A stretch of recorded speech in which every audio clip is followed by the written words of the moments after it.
Abogada, ex constituyente del Distrito 11 y hoy candidata a diputada del Frente Amplio por ese mismo distrito. Con ustedes, Constanza Schondhaut.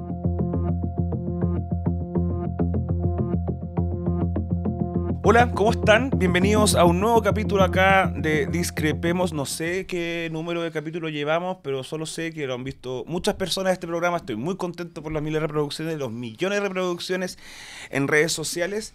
Y también muy agradecido a las personas que se han sumado al crowdfunding para poder desarrollar estas entrevistas. Se han sumado personas donando desde 1.000 pesos hasta 50.000 pesos, etcétera. Invito a que también se sumen a esta manera de financiar programas políticos. ¿Con quién vamos a conversar en esta oportunidad? Nos vamos a mover al distrito donde está esta oficina, al distrito 11, para hablar con Constanza Schondhaut, candidata a diputada del Frente Amplio por el distrito 11 y también ex constituyente por este distrito en el primer proceso constitucional.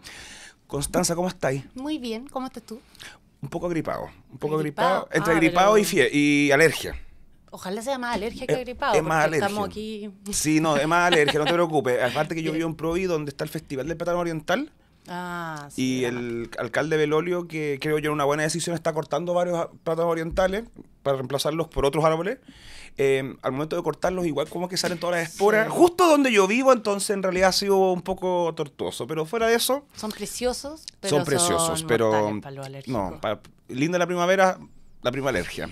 Como terrible. Prima alergia. ¿Cómo va la campaña? Bien, vamos bien, con harto despliegue en terreno, con hartas conversaciones, construyendo hartas redes, así que bien, contenta. No es primera vez que haces terreno campaña acá, porque el año pasado fuiste candidata, o antepasado, alcaldesa. A alcaldesa en Las Condes. Sí. ¿Cómo te fue? Sí. Bien, pues, nos fue bien. ¿El número? Logramos representar bien al progresismo en la comuna que existe, sacamos 20.000 votos y mantuvimos el cupo de la concejalía. Sí, pues, eso sí. Sí, con nuestra concejala también del Frente Amplio. Sí, porque era el puesto que tenía antes, era alcalde, que ahora también va de diputada. 20.000 votos. ¿Cuál es tu vínculo con Las Condes en particular del distrito?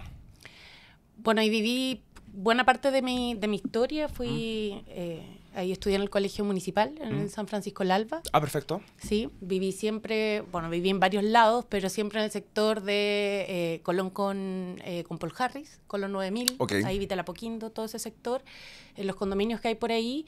Y ahí hice buena parte de mi niñez y adolescencia. Ese es mi principal vínculo con Las Condes.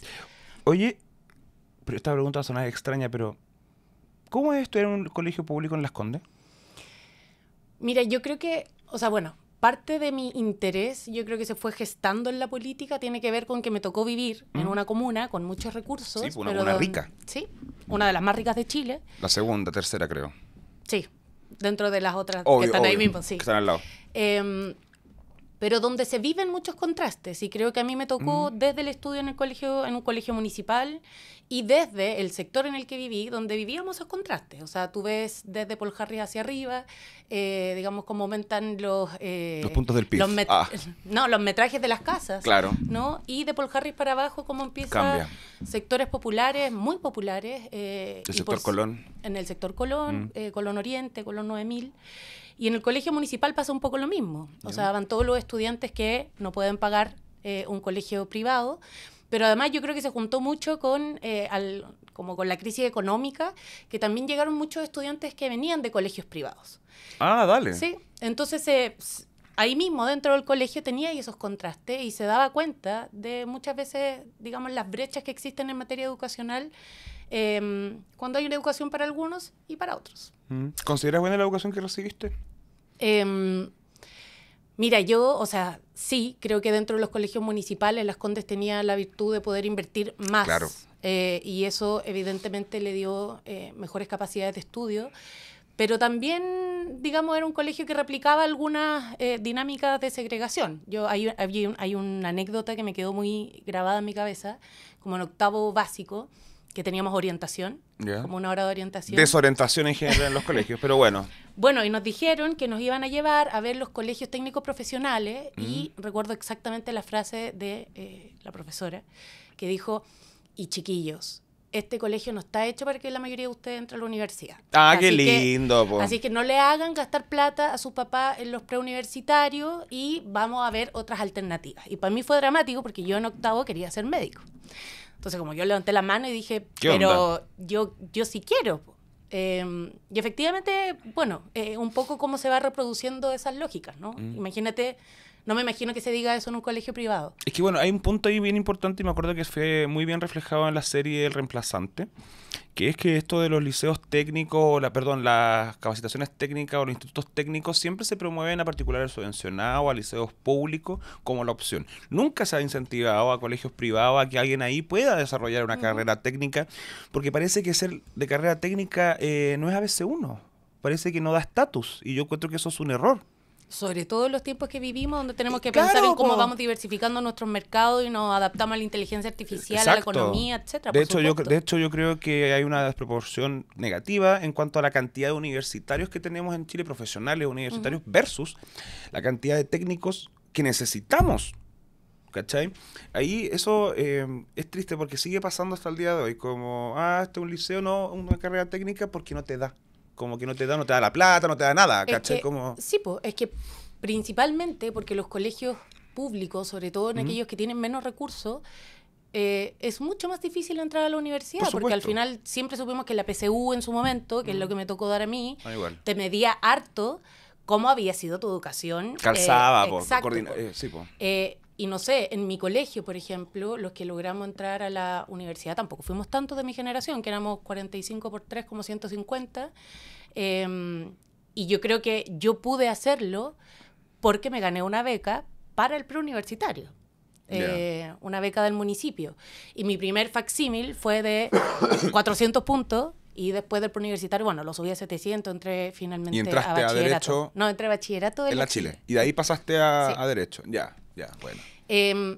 Pero siempre pienso, bueno, quizás un poquito menos buen estudiante, no me hubiese ganado la beca, no tenía como pagar un preuniversitario. Cambia la historia. Y cambia la historia. Entonces son como esas pequeñas cosas donde uno dice, no, pues no puede ser tan estrecha y tan marginal la posibilidad de tener igualdad de oportunidades que otros. ¿No? Y qué fuerte también como que corten las alas desde tan chico, porque una cosa es decir como que es difícil, lo otro es decir, ustedes no pueden, esto no es para... Sí. No, yo creo que es muy terrible cortarle las ambiciones a un joven. Ambiciones lo digo en la buena palabra, no confundir con codicia, sino que ambición de hacer algo o desarrollar alguna cuestión. Igual quiero decir que también, y creo que eso tiene que ver con el compromiso de los profes que trabajan en la educación pública, también hubo profes que para mí fueron ese impulso. Sí, o sea, tuve este caso de la orientadora, pero también tenía mi profe de matemática, que de repente se paraba, sobre todo después de las pruebas, donde en general las notas de la mayoría no eran tan buenas, y se paraba y nos daba unos discursos respecto de la posibilidad y la necesidad que teníamos de salir adelante y que de agarrar todas las oportunidades que podíamos de ahí pensar en grande. Y eso son inspiraciones también que para alguien que eventualmente te podría desmotivar con lo primero, después de decir, no, ya, aquí hay otra voz y hay otro camino. Y son importantes esas motivaciones. Yo también le agradezco a algunos profesores de mi colegio lo mismo. O sea, como... que quizás no lo decían en el tono como por el tema de recursos. Yo reconozco que dentro de mi sector y mis compañeros teníamos toda muy buena situación, pero era como de ambicionar más allá de la propia región, Coyhaique es muy aislado, muy lejos, es como salgan, viajen y la cuestión. Y eso me motivó harto, como romper un poco como, no, la realidad es más allá que los cerros, ¿cachai? Y como, vamos, eso es clave en profesores. Hay cosas más allá y vamos a descubrirlas, vamos a trabajar por ellas. Sí, eso es verdad. Lamentablemente siempre muy sujeto a la capacidad de bolsillo. O sea, eso también hay que reconocerlo. ¿Sí? Hay que reconocerlo. Así es. Oye, siguiendo con el tema de educación, bueno, tú vienes de una generación, vienes de un partido político, me contaba antes de entrar que desde Convergencia Social a Frente Amplio, recordemos que se fusionó, que la principal bandera del Frente Amplio siempre fue la educación. Se peleó por la educación, se marchó por la educación desde el 2006, perdón.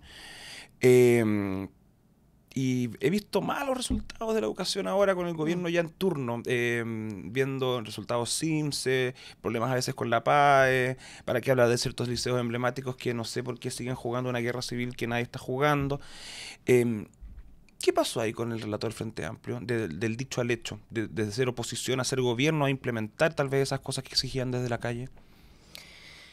Sí, yo creo que seguimos teniendo muchos pendientes en materia de educación. Creo que también recibimos, un contexto general, no voy a hablar en términos de excusas ni nada, pero recogimos, o sea, heredamos un gobierno y un país post pandemia donde teníamos situaciones bien críticas en materia de educación, en particular en el ámbito escolar, que se tradujo en deserción, inasistencias, etcétera, que son algunos números y datos que hemos podido ir mejorando en esa materia, como en términos de ir normalizando, ¿no? Y aumentando la asistencia y bajando la inasistencia crítica, etcétera. También tenemos hoy día en curso todo el proceso de desmunicipalización. Sí. Y yo creo que eso también ha requerido un montón de energía para también poder nivelar y hacer los ajustes en cada uno de los SLEP para que efectivamente todos funcionen bien. Sabemos que tenemos un problema en Atacama, por ejemplo, que se ha tomado buena parte de la discusión en los últimos años, pero también tenemos el SLEP de Gabriela Mistral, que toma Macul y otras comunas, que ha funcionado muy bien. Y el punto ha sido hoy día también poner ojo a cómo lo vamos resolviendo para que no se generen esas, digamos, desigualdades. Y creo que también hemos puesto un foco en materia de educación superior. Hoy día se está hablando del CAE, es un compromiso que asumió el presidente Boric de ponerle fin al CAE y de la condonación, con una propuesta de condonación que es parcial, para que sea también sostenible. Que no era muy parecida a lo que proponían en campaña. Que también recibimos tenemos un déficit estructural en materia de finanzas públicas, etcétera. O sea, también es avanzar en esa dirección, que yo creo que también tiene que ver y se toman criterios como los ingresos de los estudiantes y tratar de hacer también esa diferenciación. Y avanzar en un nuevo sistema de financiamiento de la educación superior, que también creo que es clave. Y si vamos a educación inicial, donde también tenemos, por ejemplo, hoy día el problema de la sala cuna universal, que yo creo que es clave, y seguir avanzando, por ejemplo, en la equiparación de los distintos administraciones de jardines, Junji, BTF e Integra. ¿Fue un error haber priorizado gratuidad por sobre calidad? ¿Por qué dice eso? Porque a veces creo que, me acuerdo las marchas como educación gratuita y de calidad. Y pública. Completamente de acuerdo. Que esté esa opción, tiene que estar. Pero a veces siento que se centró mucho en la gratuidad de esta y no necesariamente si esa gratuidad, que aumentaría los cupos en distintas instituciones, iba a mantener la calidad de dichas casas de estudio. Yo creo que se ha perdido un poco eso en cuanto a infraestructura. Te pongo el ejemplo de la Diego Portal en mi universidad, que se adhirió a la gratuidad y todo. Yo alcancé a vivir ese momento mis últimos 2 años, creo, de carrera, y yo vi un colapso en cuanto a la cantidad, a la infraestructura, y lo he visto también en otras casas de estudio. ¿Crees que se dejó un poco al debe el pelear por la calidad y que fue solo gratuidad? O sea, yo creo que una de las principales peleas que dimos por la calidad tuvo que ver con eliminar el lucro en la educación superior. Porque recuerda que ahí teníamos una proliferación de universidades. De negocios, que su interés no era ni la calidad ni la prestación del derecho a la educación, sino ganar plata. Y eso significó, por ejemplo, caso emblemático de todo el periodo de las movilizaciones estudiantiles, que tenía ahí universidades con carreras que no servían para nada. Perito en criminalística, me acuerdo. Exacto, jamás lo voy a olvidar. Perito en criminalística, una cuestión que no tenía ningún campo laboral. Ahora era como técnico en ayudante de odontología. No, esa cuestión era genial. Claro, y tenía ahí estudiantes que se habían endeudado con el CAE. Que estaban titulados. Y que jamás iban a encontrar una pega en la carrera que tuvieron. Entonces, en ese sentido, yo creo que, o sea, y de hecho, cuando se eliminó el lucro, se fueron varias universidades. Sí, y cerraron varios centros de formación. Entonces, creo que eso fue un avance en materia de calidad. Creo que la gratuidad hoy día está sirviendo también para que los estudiantes de un porcentaje importante de la población no se endeuden. La deuda también era un punto central. Yo sigo endeudada por la educación, estoy con el Fondo Solidario y es una carga, digamos, no solo personal, sino también familiar. Porque ¿Cuánto pagáis? Si se puede saber. Es que se hace la declaración de ingresos todos los años y según tus ingresos del año anterior pagáis una cuota. ¿Y por cuánto tiempo? Hasta que se pague completa. ¿Cuánto calculáis que te queda? Yo debo de ver como me deben quedar como 9 millones que pagar. Wow. Más o menos, sí. Y vengo pagando desde que salí de la universidad. O sea, llevas... Y cuando salí de la universidad, como tenía menos ingresos, me pasaba muchas veces que llegaba el año siguiente y debía más plata que el año anterior a pesar de haber pagado una cuota por los intereses. Entonces, entráis en eso y no es solo una carga para el estudiante, es para la familia. Si la familia también espera que tú podáis empezar a contribuir y apoyar, sobre todo, no sé, cuidados, etcétera. Entonces, creo que son 2 avances súper importantes. Y si nos queda por avanzar para que las universidades tampoco se genere esta segregación, porque tú también veis universidades que, claro, se sostienen con la gratuidad principalmente, y otras que se sostienen con donaciones gigantescas del sector privado, y que tienen infraestructura gigantesca en comparación. Entonces, nos queda por avanzar ahí. Yo estoy de acuerdo en cómo también vamos equiparando eso, que no significa quitarle a algunos, sino cómo logramos mejorarlos a todos, la educación pública principalmente, pero por supuesto también poder apoyar a aquellas universidades que cumplen un rol importante en la prestación del derecho a la educación. ¿Consideras que ha mejorado la educación en Chile desde la eliminación del lucro en la educación? ¿En cifras? ¿En datos? O sea, por lo que hablábamos anteriormente, yo creo que sí. Yo creo que sí. Y ayuda también a que el Estado ponga un foco más fuerte en la educación.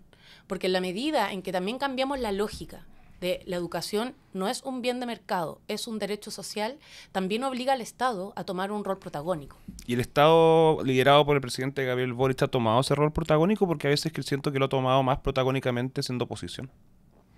¿En materia de educación? Sí. Yo creo que, creo que en materia de educación nos tocó, liderar todo el proceso de la movilización social, y por supuesto que ahí, pusimos puntos importantes y logramos hacer estos cambios de los que estamos hablando. Yo creo que como gobierno tenemos muchos pendientes, no tengo problema en decir eso, y creo que es importante plantearlo, porque si bien estamos poniendo foco, como te decía anteriormente, en los puntos en materia de asistencia, deserción, implementación de la reforma de desmunicipalización, la tarea es gigantesca. ¿Cuál es el principal pendiente en educación, crees tú, que queda ahora? A mí me parece muy importante fortalecer la educación escolar. Ya. Sí, muy importante. Sobre todo porque estamos teniendo un tránsito del modelo de administración, y todos los cambios requieren ser muy rigurosos en que ir ajustando los detalles. Y eso no puede quedar. Y ahí creo que, por ejemplo, este Congreso, pero por supuesto el próximo Congreso también tiene un rol de fiscalización y seguimiento importante de cómo se va a ir implementando eso. Vamos un poco con la educación escolar, me parece interesante. ¿Sabes por qué? He conversado con harta gente el último tiempo, políticos como también personas comunes y corrientes, he visto la prensa también, que hablan de esa especie de adoctrinamiento en los colegios. Me imagino que has visto como polémicas y que dicen esto, que no, que Pinochet, que en sí, que no, que Allende un gran salvador. Ayer veía la denuncia de un candidato libertario republicano de que una profesora quería hacer una obra de teatro sobre la educación gratuita y que eso era adoctrinamiento. ¿Cómo recibes esos comentarios? Yo creo que se confunde por algunos sectores el adoctrinamiento con el pensamiento crítico. Bien. Y para mí la educación cumple distintos roles. Darte herramientas para tu desarrollo personal, darte herramientas para formarte como ciudadano, y darte herramientas para, pensar más allá y poder crear, ¿no? El conocimiento al final, el poder del conocimiento, que es una forma también de aportar a la sociedad. Y en ese sentido, para mí, la educación tiene que cumplir un rol clave en la formación de pensamiento crítico. Es decir, que te enseñen el currículum base, pero que también tengan la capacidad y te entreguen, la inquietud de pensar más allá, de cuestionar lo que está en tu libro, de preguntarte por qué esto no está o por qué esto pasó así en la historia y cómo podría ser distinto hacia adelante. Y yo creo que ese es el rol de la educación.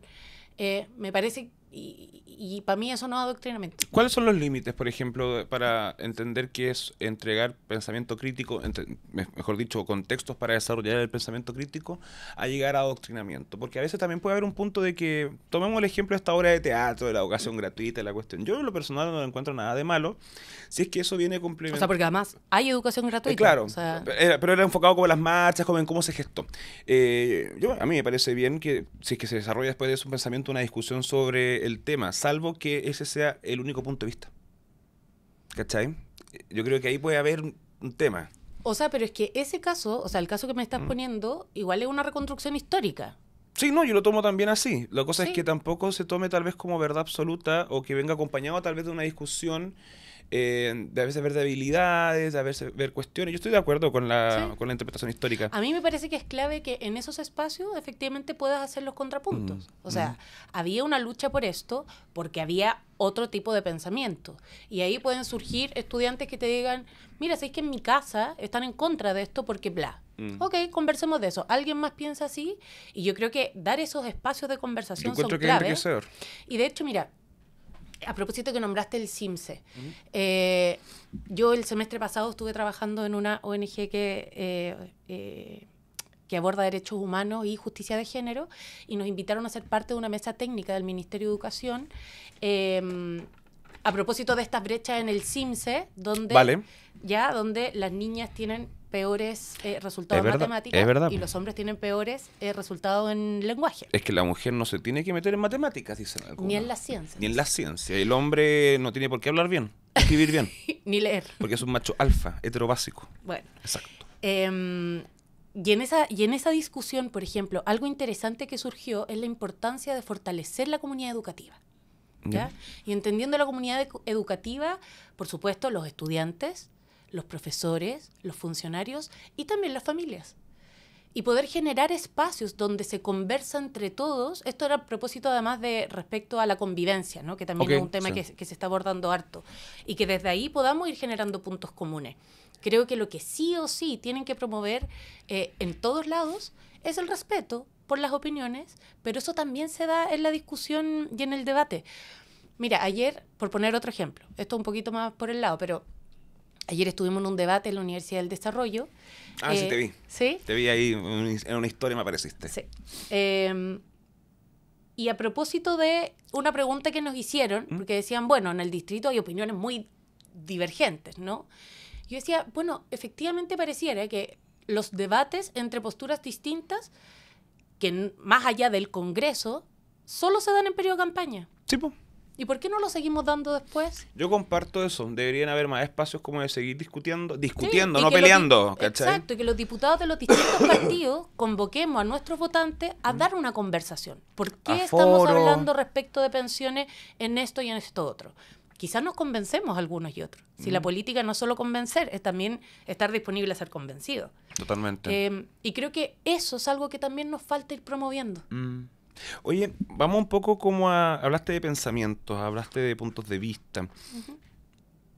¿Cuál es el punto de vista o el pensamiento del Frente Amplio unificado como partido de izquierda? ¿Cuál es su diferenciación, ponte tú, con el socialismo democrático? Te lo pregunto porque era muy claro en el Frente Amplio, sus partidos que lo componían en su momento, sus posturas, sus causas, etcétera, de exigencia. Pero ya llegaron al poder. Son oficialismo, ya hay carrera en madurez. ¿Cuál es la ideología del Frente Amplio como izquierda que lo diferencia tal vez del socialismo democrático ahora? A ver, el Frente Amplio surge desde la necesidad de tener una izquierda moderna, profundamente democrática, protectora de los derechos y de las libertades, feminista y ecologista. Lo pondría eso como en términos generales. Y por supuesto que también se siente parte de, digamos, de la trayectoria socialista de nuestro país. Socialismo. ¿Sí?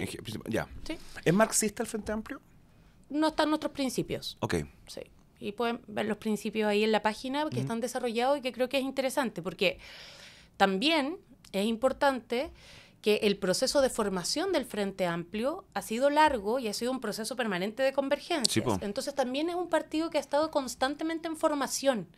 No es algo que surgió un día y de ahí lo seguimos, digamos, replicando para siempre. Pero yo encuentro que ahora está formado como Frente Amplio, se ahora, unificó. Exacto, ¿cachai? pero por ejemplo, dar la discusión sobre esos 10 o 12 principios que están hoy día en el Frente Amplio, también fueron discusiones profundas, porque veníamos de otros partidos que tenían algunos principios comunes, otros no, algunos énfasis. Venían de una génesis de izquierda común, me imagino, Exacto. pero a la hora de, oye, ¿cuáles son nuestras prioridades y principios?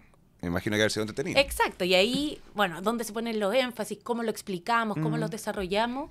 Y para mí el Frente Amplio es un proyecto en constante construcción y en parte porque su proceso acelerado de formación ha tenido que ser oposición, ha tenido que ser gobierno, ha estado en el movimiento social, hoy día también está presente en distintas agrupaciones, organizaciones, sindicatos, etcétera.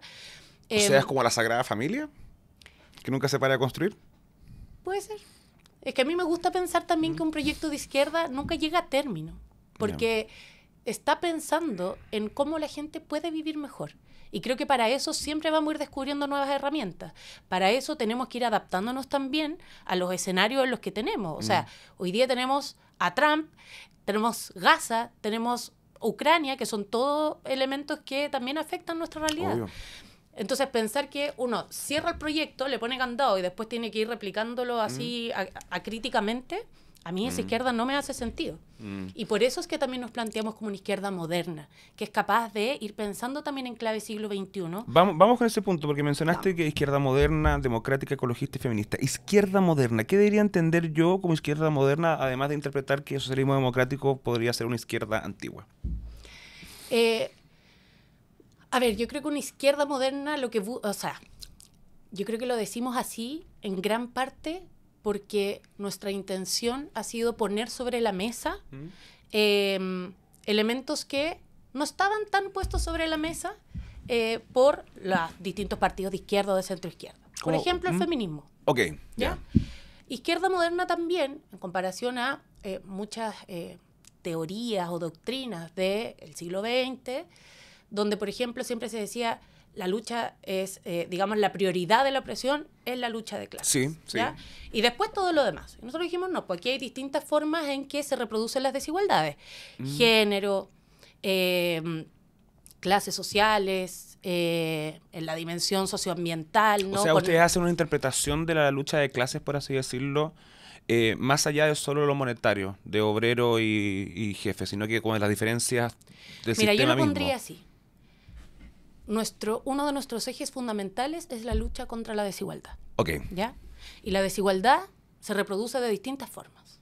¿Ya? ¿Y por qué contra la desigualdad? Uno, no solo porque es injusto que, por ejemplo, todos produzcamos riqueza en nuestro país, pero no todos nos veamos igualmente beneficiados. Por esa. Vale. Es injusto que, no sé, que las mujeres todavía tengamos alguno más concreto, que las mujeres seamos castigadas en el mercado laboral porque somos las que pueden quedar embarazadas. O sea, son más caras, y están a cargo de la crianza. Claro. Exacto. Y esas son desigualdades que para mí no están una sobre otra. Son desigualdades que hay que abordarlas en conjunto porque además se van cruzando, porque además ganamos menos. Sí, po. ¿No? Pero además luchamos contra la desigualdad porque es ineficiente. Es ineficiente. Y en ese sentido yo creo que nosotros aportamos un poco esa visión de una izquierda que es capaz de ampliar su mirada y de poner sobre la mesa estas distintas dimensiones de la desigualdad. ¿Y crees que la prioridad de la desigualdad dentro de nuestra sociedad es trending topic ahora en la población votante? Porque pareciera ser ahora que la gente como que está en una parada que le da lo mismo a veces que el rico gane más y es que el pobre va a ganar más producto de eso. Tal vez ven más como más oportunidades de acceder a dinero que una preocupación de achicar la brecha. No sé si lo ves así. Es que no solo achicar la brecha. Y tú estás planteando la teoría del chorreo, ¿no? Más o menos. O sea, sí, inspirándome un poco ahí. Claro. Pero esa es la teoría que ha operado todo este tiempo. Sí, pues. Y no ha sido tan así. O sea, eso es verdad, no es un chorreo. Hoy día la mitad de la población gana menos de 611.000 pesos. Y el 1% de la población concentra entre el 23 y el 27% de la riqueza. Entonces, así como que ha chorreado hasta ahora, no tanto. Chorrea hasta las dos primeras copas de abajo nomás. Claro, y de ahí como que medio que se estanca. Entonces, yo creo que lo que hay que poner sobre la mesa también es cuál es el rol del Estado para que efectivamente todas las personas tengamos al menos condiciones mínimas para poder hablar de libertad. ¿Y cuál es ese rol en lo concreto que tiene que hacer el Estado para poder...? Mira, una de las peleas que hemos dado siempre y que está en el eje de nuestro programa tiene que ver con ir construyendo un Estado social y democrático de derecho. Socialdemocracia. Sí. Para ese lado, sí. Vale. Y eso significa hoy día que la educación, la salud, la vivienda, las pensiones, hoy día también el cuidado, sean elementos básicos a los que todos tengamos acceso independiente del lugar donde nacimos. Oye, ¿tú cómo tomáis, por ejemplo, esto lo veo harto en ciertos sectores de la derecha y mucho más en la ultraderecha, de que ustedes son de extrema izquierda, que el Frente Amplio es de extrema izquierda? Te lo pregunto porque acabas de mencionar que usted se inclina más a la socialdemocracia, cosa que yo comparto en gran medida en mi visión de que tengo el Frente Amplio. ¿Son extrema izquierda ustedes o son una socialdemocracia extrema? Es que mira, yo creo que hoy día los conceptos están también medios... manoseados. Y son medios grises, claro. Sí, ¿Quién es socialdemócrata? ¿Quién es el centro? ¿Quién es la extrema izquierda? Yo no tengo problema con el concepto socialdemócrata si es que ayuda a entender que lo que buscamos es lo que te acabo de decir. Dale. Derechos básicos para todas las personas, para que podamos vivir mejor, Si le queréis poner eso, perfecto. Si eso es izquierda, centroizquierda, progresismo, pero creo que el contenido mismo es ese. Dale. Y creo que ha sido bien interesante también a propósito, porque creo que esto no se trata de hacer contraste, digamos, hoy día con el socialismo democrático, porque creo que en la medida en que también el gobernar juntos nos ha llevado a tener un montón de conversaciones, también hemos logrado que el socialismo democrático tome algunos de nuestros elementos y Eso es nosotros cierto. también algunos de ellos, y desde ahí ir construyendo la unidad. Entonces, de nuevo, el Frente Amplio surge para poner un proyecto sobre la mesa con elementos que no estaban presentes, pero siempre con una vocación de unidad y de mayorías.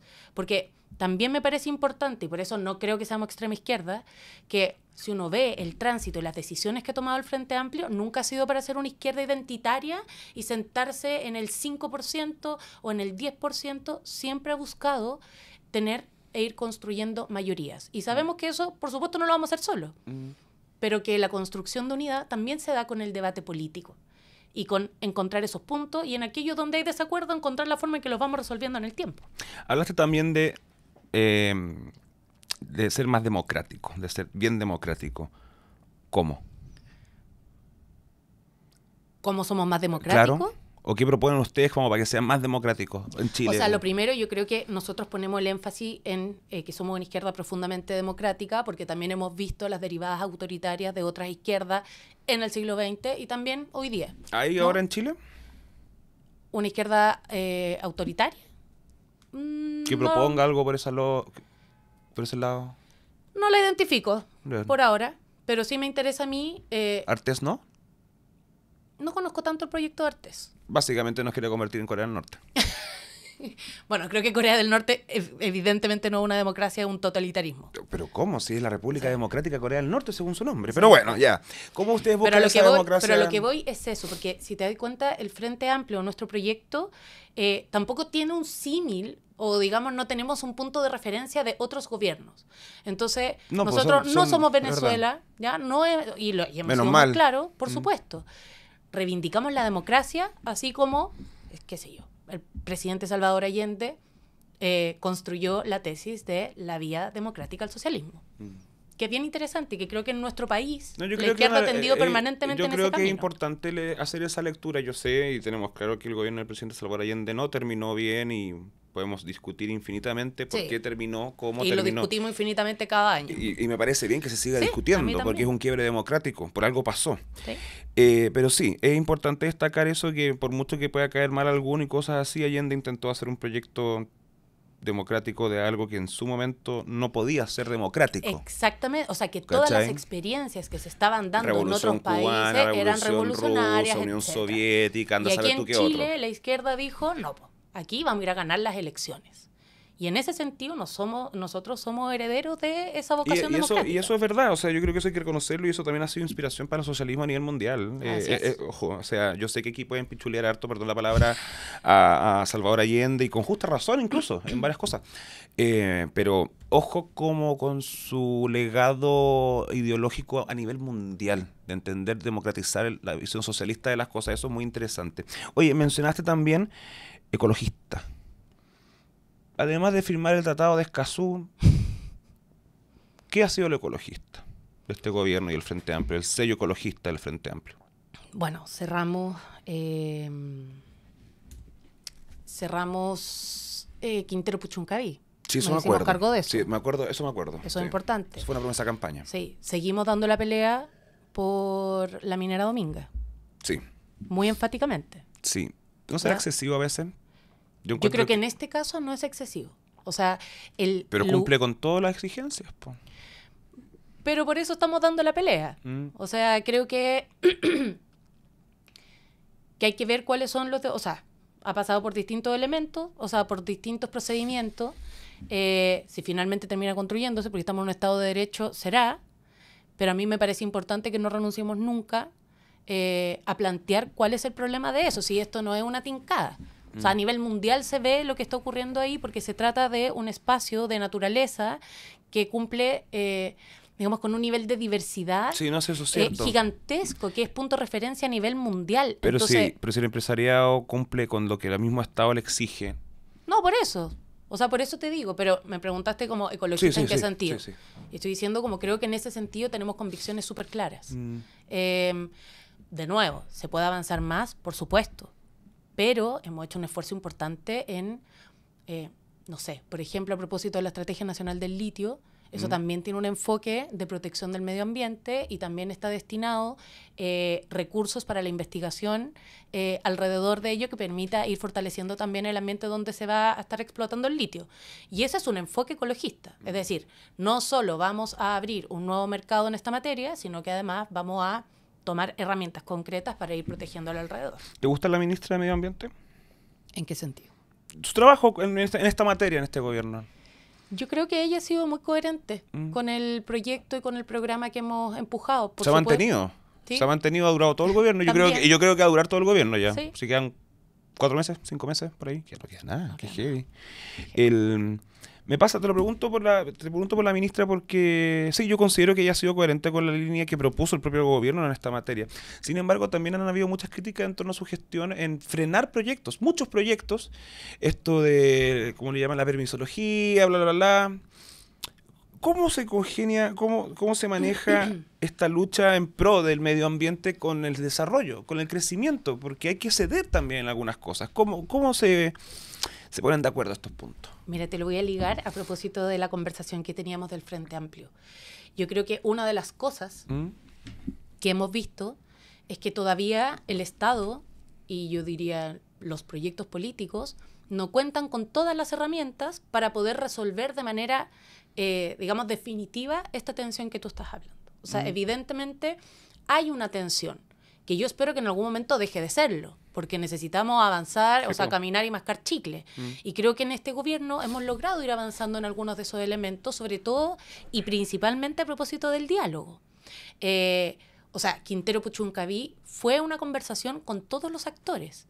Y ahí también era complejo, porque también tenéis que ligarlo con el empleo. Sí, Entonces son los trabajadores, es el crecimiento y es el medio ambiente. Claro. Y es una tensión que hay que ir resolviéndola y yo espero, y por eso digo, es un proyecto en permanente construcción, porque aquí hemos logrado ir resolviendo en algunos puntos y en otros nos va a seguir faltando hacerlo, pero tenemos que encontrar las herramientas en algún momento para que eso sea definitivo. Lo que no puede pasar es que digamos, no, qué difícil, ya, entonces filo al medio ambiente, pongámonos solo al desarrollo o para el otro lado, ¿no? O sea, tenemos que lograr congeniarlo, porque si no, no hay ninguna de las dos cosas son posibles. ¿Se logró en este gobierno? En algunos elementos sí, como te digo. O sea, creo que en algunos proyectos logramos mostrar que se podía, pero por supuesto que hay otros que son más complejos. Y hoy día, por ejemplo, está en discusión en el Congreso la modificación, una reforma al sistema de evaluación ambiental. Y ahí tenemos el mismo punto. Bueno, ¿cómo logramos modificarlo para que, no sé, tome menos tiempo los proyectos de inversión sin perder los estándares en materia medioambiental? Y esa conversación que se está dando en el Congreso, yo creo que tiene distintos actores, entre ellos la ministra, que va a poner los puntos sobre la mesa para tratar de encontrar esas herramientas. Vamos con el último punto que mencionaste, yo creo que el más complicado para usted y en particular para ti, feminismo. Ya, a ver. Feminismo en este gobierno. Complicado. Cuéntame. Complicado. Yo creo que hay que reconocer que el movimiento feminista desapareció con este gobierno. No lo veo más. O como lo veía yo antes. A lo partícipe que estaban en los paneles de televisión, en los paneles de radio, en las calles, en la política. Y en este gobierno vi poca protesta, poca marcha. ¿Y para qué hablar de Monsalve? A ver, yo discrepo. Bienvenido, pero discrepemos, ¿sí? No, yo discrepo con tu visión respecto al movimiento feminista. Claro, no es 2018, no hay, digamos... Otro Chile. No, es 2018, donde efectivamente tuvimos el Mayo Feminista, sí, donde hubo una movilización nacional. Sí, pues todo el Me Too, toda la cuestión mundial. Exacto, que fue muy global, etcétera.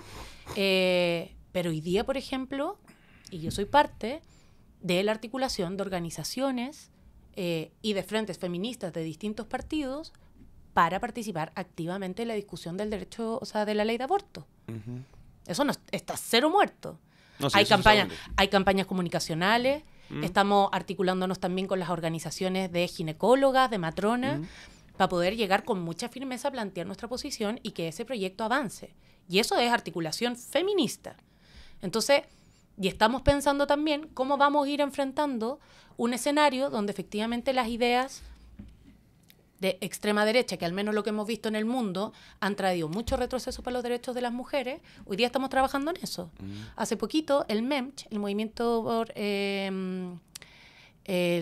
de la emancipación chilena de mujeres, cumplió 90 años de historia. Y a propósito de esos 90 años, se hizo una convocatoria para poder conversar sobre los desafíos que tenemos hoy día. Llegaron más de 44 organizaciones, territoriales, políticas, institucionales, y nos pusimos de acuerdo en algunas estrategias para poder avanzar en conjunto. Entonces yo no creo que el movimiento feminista esté muerto, o esté, y mucho menos que haya sido culpa de este gobierno. Creo que el movimiento feminista, con toda su autonomía, está tomándose los tiempos para organizarse, desarrollar estrategias y trabajar en pos de los derechos de las mujeres. Perdona que te lo pregunte así, pero ¿dónde estaban para el caso Monsalve? ¿Quiénes? El movimiento feminista. Porque yo creo que por la gravedad del caso, lo impactante del caso, yo me hubiera tomado la Alameda una semana completa, po. Antes yo creo que habían protestas feministas por casos, no digo menos graves, pero no tan impactantes. A ver, el caso Monsalve es un caso gravísimo. Es gravísimo. Hoy día estamos enfocados en que haya justicia, colaboración plena de la justicia, que ha sido parte del gobierno, que ha entregado todos los antecedentes, que se han hecho las declaraciones, incluso el presidente. O sea, aquí hay plena transparencia con la justicia para lograr hacer justicia, ¿no? Pero me parece que exigirle al movimiento feminista movilizarse, o sea, ojo, que todas las voces, y yo diría bastante críticas, de distintas organizaciones sí se levantaron. Por comunicados por Twitter. Y me parece que es completamente legítimo para el movimiento feminista. Totalmente legítimo, o sea, pero es que cuando hablamos... Es que no es por exigirlo, es por haber esperado lo que esperaría yo del movimiento feminista, por lo que yo veía del movimiento feminista en años anteriores, me hubiera esperado una reacción similar. Y creo que fue mucho más de comunicado. Y de poca protesta, sí, pero de es que poca marcha, también, de poco grito. Es que, ¿sabes qué? Yo también creo que aquí se nos pierden elementos importantes que son relevantes para nosotras. ¿Cómo qué? Como, por ejemplo, evitar la revictimización. Y creo que es eso algo que se ha hecho un llamado constante también a hacerlo, porque también muchas veces el tratamiento de los medios le dio suficiente exposición. Entonces, ojo también con la vara que a veces se nos intenta poner, porque siempre dicen como, ay, ¿y las feministas dónde estaban? ¿Y por qué? Ah, claro, ustedes se decían feministas y ahora pasa esto. O sea, pongamos el foco en la justicia, en la no revictimización, y las organizaciones feministas se manifiestan de manera autónoma como mejor les parece. O sea, fue como quizás la falta como de movimientos o de protestas por el caso Monsalve se debió a evitar la revictimización de la víctima. Pero sería una protesta en torno a ¿qué? ¿Ah? A pedir justicia, a pedir que cómo el Estado nos hace cargo en su momento de esto, porque todos sabemos que la denuncia venía de antes, se guardó silencio en su momento, la prensa gracias a las filtraciones se tomó acciones, se supo, no se supo. Yo veo a las organizaciones feministas articuladas y las veo muy atentas a lo que va a pasar con la justicia. Y lo que sí es que, dependiendo cómo se resuelva el caso, también se van a levantar la voz. Y ojo, que también se levantó la voz cuando le quitaron la prisión preventiva, independiente de la posición que tengamos. Sí. Pero ahí también levantamos la voz. Entonces, no es que estemos ahí detrás, estamos súper pendientes. Y si en algún momento es necesario organizarnos y salir a manifestarnos, lo vamos a hacer. Pero en atención a la autonomía que tiene el movimiento feminista, que además es bien diverso. Sí, eso es verdad, ¿no? Tampoco hay que unificarlo solo en una corriente. Oye, siguiendo un poco con feminismo, ¿qué pasó con la directora del Servicio Nacional de la Mujer de mi región que no llegó al caso de Nabila? ¿Por qué pasan esas cosas? Es muy importante, yo sé el tema del feminismo y todo, pero para alguien que trabaja en ese servicio de este gobierno y llegar tarde a la audiencia y no poder entrar, creo que no les ayuda el relato.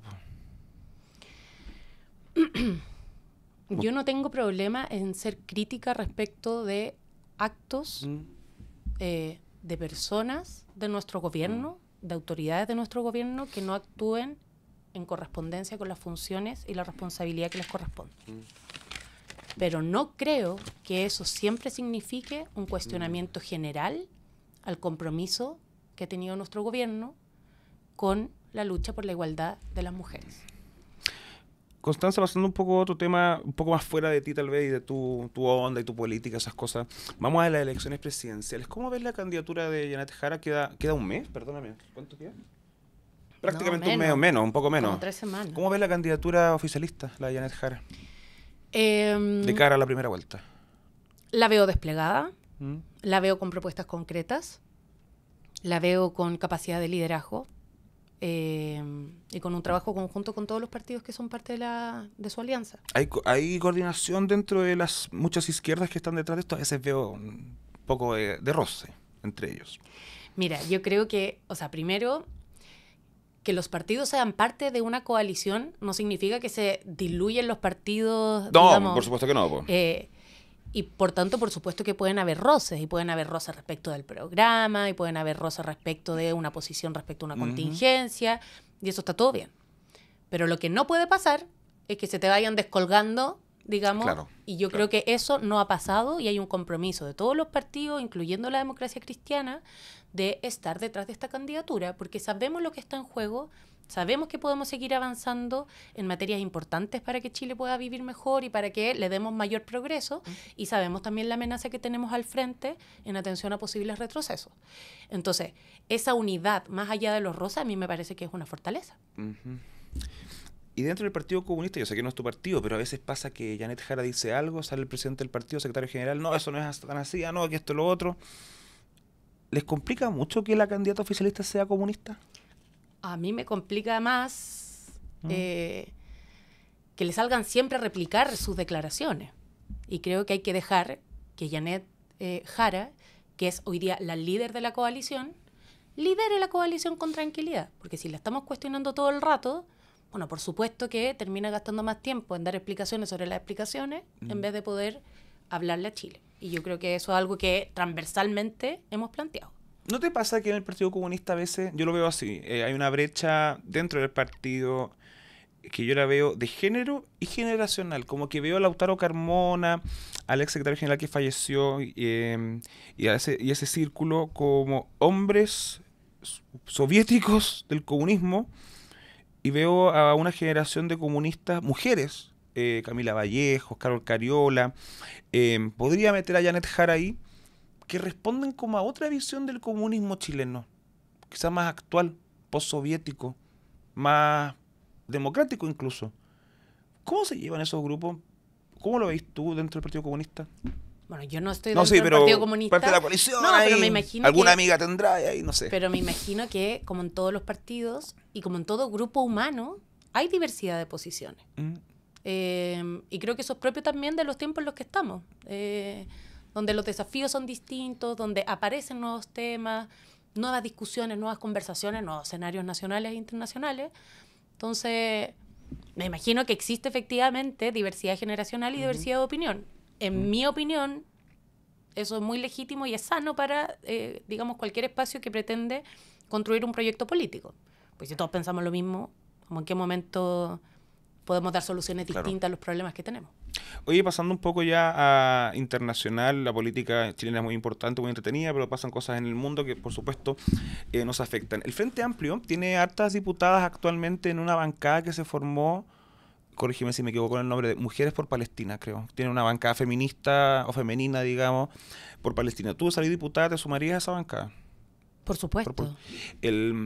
¿Cuál es la postura del Frente Amplio en particular sobre lo que sucede en Gaza e Israel? Me imagino la lógica, pero ¿cuál es ese punto que ustedes ven en sus principios que dicen tenemos que estar con esta causa? O sea, lo primero, nosotros compartimos plenamente la posición que ha tenido el presidente Boric a nivel nacional e internacional respecto a lo que pasa en Gaza. Estamos hablando de un genocidio y es dramático en demasiadas dimensiones. Y eso, por supuesto, que nos inspira primero la vocación por la paz, la vocación por el derecho de los pueblos a, digamos, su autodeterminación, y en ese sentido siempre hemos sido de la línea de reconocer a Palestina como un Estado, que lo hizo de hecho el presidente Piñera, lo ratificamos ahora, sí, y de encontrar la forma de convivir. O sea, nosotros estamos profundamente, no solo por los derechos humanos, sino por el cuidado de la humanidad, y que la humanidad sea un eje rector de la forma en que se relacionan los países y que nos relacionamos entre nosotros. Porque cuando deshumanizamos, cuando no somos capaces de reconocer en el frente, o sea, al frente, a una persona, a un ser humano que tiene derechos, que convive en tu planeta, que convive en tu país, es donde aparecen las dictaduras, es donde aparece la prohibición de derechos, es donde se quitan los derechos a las diversidades, a las mujeres, es donde finalmente aparece la guerra. Y nosotros queremos firmemente la resolución pacífica de los conflictos en el multilateralismo y en el derecho internacional de los derechos humanos. ¿Lo mismo ves con Ucrania? Sé que el conflicto es distinto, pero en cuanto a la guerra que está ahí Son mismo... distintos, pero por supuesto estamos en contra de la invasión de los países también. ¿Cómo ves ese choque, ponte tú, en cuanto a que Rusia invadió Ucrania? Porque a veces las izquierdas chilenas asocian mucho como a Rusia, la contraria a Estados Unidos, como que apoyan a Rusia. De hecho, yo he visto algunas voces, más del Partido Comunista reconozco, como de prorruso. ¿Cómo congenian ahí? Porque el presidente ha sido clarísimo en su postura pro-ucraniana. O sea, sí, y me parece que es la posición correcta. Y creo que hoy día la geopolítica no es la misma que teníamos en el siglo XX. Comparto, o sea, dejar de visiones de Guerra Fría, por favor, eso ya no es así. De manera de decir, Estados Unidos, Rusia, hay que tomar posición, no. O sea, Rusia ya no es comunista actualmente, partamos de eso. Partamos Putin de no eso. es comunista. No, yo tomo posición por los pueblos, por las personas y por los derechos que tienen y que hay que cuidar en cualquier lado. Bueno, Constanza, como tú sabrás, yo fui para allá, así que para que sepas un poco más de mis historias, las escribí. Y las tengo en mi libro, mi primer libro. Me falta tener un hijo, porque he plantado un árbol, he escrito un libro, lo elijo, bueno, ahora es legal, así que puedo hacerlo, pero estoy soltero. Bueno, este libro corresponde a mis 2 primeros viajes, hay anécdotas también, hay hartas cosas. Escribí uno que me gusta mucho, que es como Chile y Ucrania, que tienen que ver, y como que me dediqué a buscar todas las cosas de Chile o que había de Chile en Ucrania. Hay uno también de la Ucrania gay, me dediqué a ver también cómo es el tema de la diversidad sexual y del hombre gay en particular en un país en guerra, y además de, bueno, las propias atrocidades y realidades duras de Ucrania. Así que, para tu lectura... Me encanta. Yo también tengo un libro, ¿sabías? No, ¿cuál? Pero no sé si te lo voy a recomendar. Es sobre empresas públicas. Suena una lata, pero te lo recibo feliz. Te lo recibo feliz. Te lo voy a traer la próxima vez. Constanza Schönhaut, candidata a diputada por el Frente Amplio Distrito 11. Muchas gracias por llegar acá y conversar un buen rato. Muchas gracias a ti, lo pasé excelente. Y gracias a todos ustedes que llegaron acá hasta el final. Les pido que se suscriban a este canal, que nos sigan en redes sociales en Juan Vallejo C y Discrepemos, y también los que puedan, desde 1.000 pesos, meterse a la plataforma de sponsor, está en el link en la biografía, para que podamos seguir haciendo más entrevistas dialogantes, donde se discuta la grandeza y dejemos de lado las pequeñeces políticas. Nos vemos en un próximo capítulo. Chao, chao. Chao, chao. Si llegaste hasta aquí, te lo agradezco y te invito también a que te suscribas a este canal y lo sigas en Instagram como @discrepemos. Y bueno, si me quieres seguir a mí también, me puedes encontrar en TikTok, Instagram y Twitter como @JuanVallejoC. Nos vemos en un próximo capítulo.